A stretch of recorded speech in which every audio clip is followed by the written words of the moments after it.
नमस्कार, मैं रघुनाथ प्रसाद आज चर्चा कर रहा हूँ।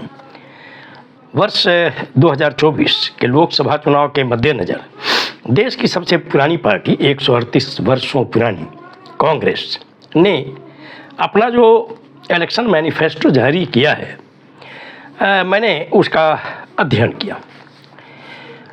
मैं निश्चित रूप से ये कहना चाहूँगा कि कुछ ऐसी बातें अवश्य हैं जो जनता के सामने में हम लोगों के द्वारा रखा जाना चाहिए। ऐसा नहीं है कि विचारधारा के तौर पर व्यक्तिगत रूप से सभी की विचारधारा अलग अलग हो सकती है, लेकिन किसी पार्टी के मैनिफेस्टो में अगर कुछ महत्वपूर्ण बातें हैं तो वो जनता के सामने में रखा जाना चाहिए।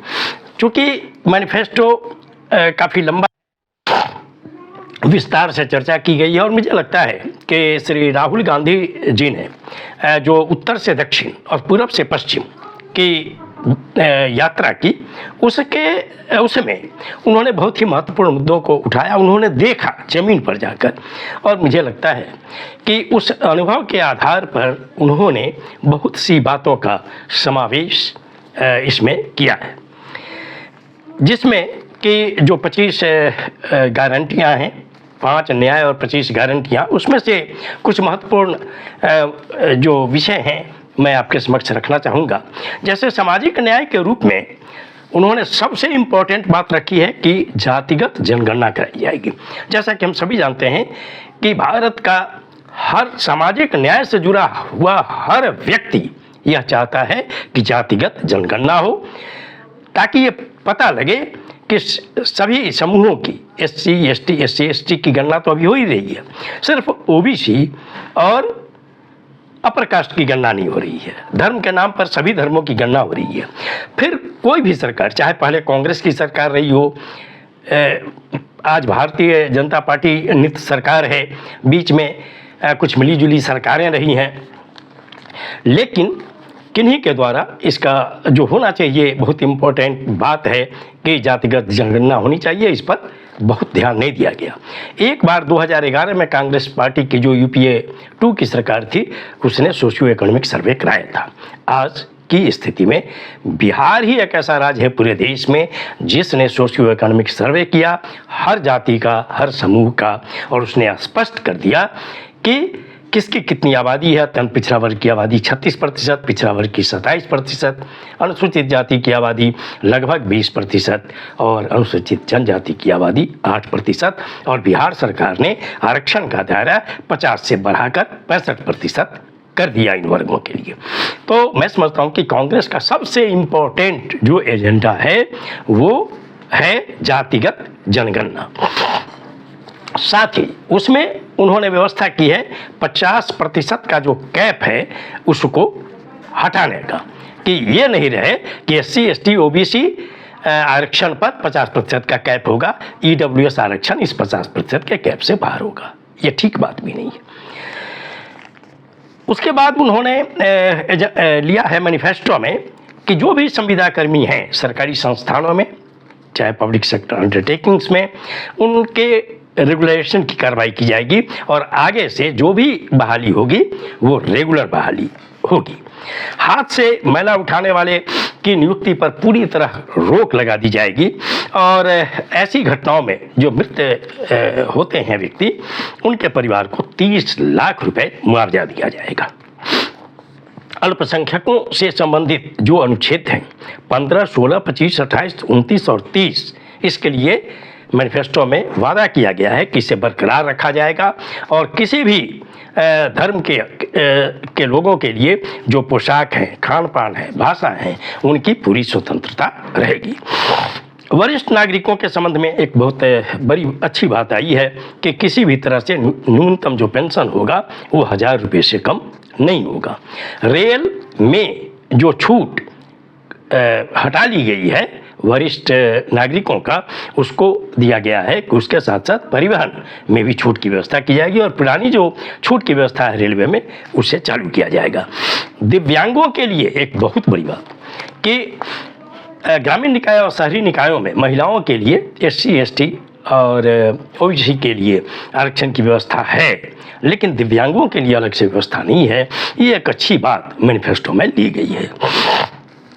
स्वास्थ्य के मामले में यह वादा किया गया है कि सरकारी जो भी संस्थान हैं, जो हॉस्पिटल्स वगैरह हैं, उसमें परामर्श, जांच, दवाएं ये सभी मुफ्त होंगी और सर्जरी की व्यवस्था की जाएगी।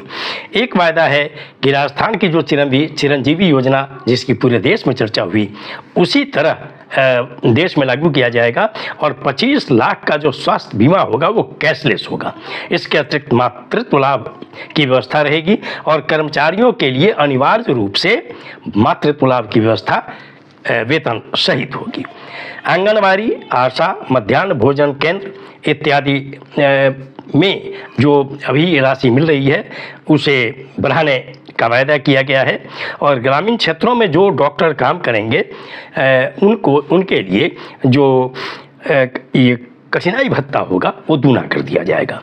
यह भी वायदा किया गया है कि प्रत्येक जिले में एक मेडिकल कॉलेज कम हॉस्पिटल की व्यवस्था होगी और टीकाकरण 100% किया जाएगा बच्चों का।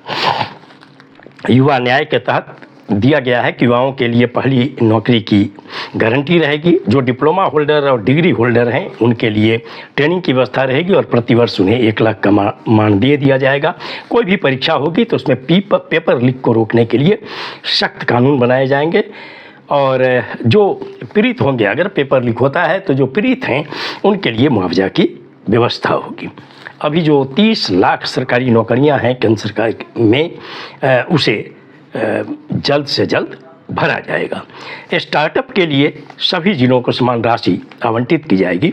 सरकारी परीक्षाओं और सरकारी पदों के लिए शुल्क की समाप्ति की जाएगी और सभी एजुकेशन लोन की माफ़ी कार्रवाई की जाएगी। 21 वर्ष से कम उम्र के जो खिलाड़ी हैं उनको प्रोत्साहन देने के लिए 10,000 रुपये प्रति माह स्कॉलरशिप दिया जाएगा। शिक्षा के क्षेत्र में ये वादा किया गया है कि 1ली से 12वीं तक की शिक्षा निःशुल्क होगी। केंद्रीय विद्यालय, नवोदय विद्यालय, कस्तूरबा गांधी विद्यालयों की संख्या बढ़ाई जाएगी। कॉलेज और यूनिवर्सिटी की स्वायत्तता बहाल की जाएगी और ड्रॉप आउट को रोकने के लिए SC, ST वगैरह जो हैं, OBC वगैरह उनको निश्चित तौर पर स्कॉलरशिप की विशेष व्यवस्था होगी ताकि ड्रॉप आउट रुके। माइनॉरिटीज़ के लिए भी पाठ्यक्रम को संविधान की भावना के अनुरूप बनाया जाएगा। केंद्रीय विश्वविद्यालय की सभी वैकेंसीज को भरा जाएगा। क्लास 9 से 12वीं तक सभी विद्यार्थियों को इस डिजिटल युग में मोबाइल सेट की व्यवस्था होगी। नीट और CUET को रिव्यू किया जाएगा और इसके साथ ही आधुनिक लाइब्रेरी की भी व्यवस्था विद्यार्थियों के लिए की जाएगी। खेल संगठनों का जो होगा उसके लिए नियम बनाए जाएंगे कि उचित मानदंड बने और उसमें महिला, सक्रिय खिलाड़ी और पूर्व खिलाड़ी को पर्याप्त उचित प्रतिनिधित्व दिया जाएगा। स्कॉलरशिप जो 10,000 देना है 21 वर्ष के उम्र तक के खिलाड़ियों को, उसमें इसमें भी वायदा किया गया है। किसी भी तरह का खेल में भेदभाव, पूर्वाग्रह और यौन उत्पीड़न की समाप्ति के लिए पूरी कार्रवाई की जाएगी। प्रत्येक जिला में एक बहु खेल प्रशिक्षण केंद्र और प्रत्येक ब्लॉक में एक स्टेडियम की व्यवस्था होगी। राष्ट्रीय खेल विज्ञान संस्थान की व्यवस्था होगी।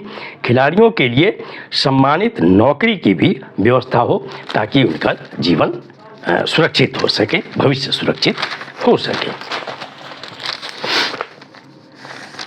आज मैनिफेस्टो के इस इतने विषय को मैं रख रहा हूँ। जो आगे के कुछ इम्पोर्टेंट विषय हैं वो बाद में रखूँगा। मैं देश की जनता से अनुरोध करता हूँ कि आप इन मैनिफेस्टो, जो कांग्रेस का मैनिफेस्टो है, इसको ज़रूर देखें। और जो चूँकि इंडिया गठबंधन का सबसे बड़ी पार्टी वही है, इसलिए इस एजेंडे को यदि आप पढ़ेंगे तो आपको लगेगा कि कांग्रेस पार्टी ने काफ़ी मेहनत से इसे बनाया है और इसमें राहुल गांधी के देश की यात्रा की छाप है। यह देश के लिए बहुत इम्पोर्टेंट चीज़ है और ख़ासकर गरीबों के लिए तो निश्चित तौर पर इसका अध्ययन करना चाहिए। विद्यार्थियों को, युवकों को, युवतियों को ज़रूर इसका अध्ययन करना चाहिए। ये वीडियो आपको अच्छा लगा हो तो निश्चित तौर पर लाइक करें, शेयर करें। अब तक मेरे चैनल को आपने सब्सक्राइब नहीं किया, सब्सक्राइब करें, बेल आइकन को टच करें ताकि मेरे हर आने वाली वीडियो का नोटिफिकेशन आपको तुरंत मिल जाए। आप सभी लोगों के लिए शुभकामनाएं। धन्यवाद। जय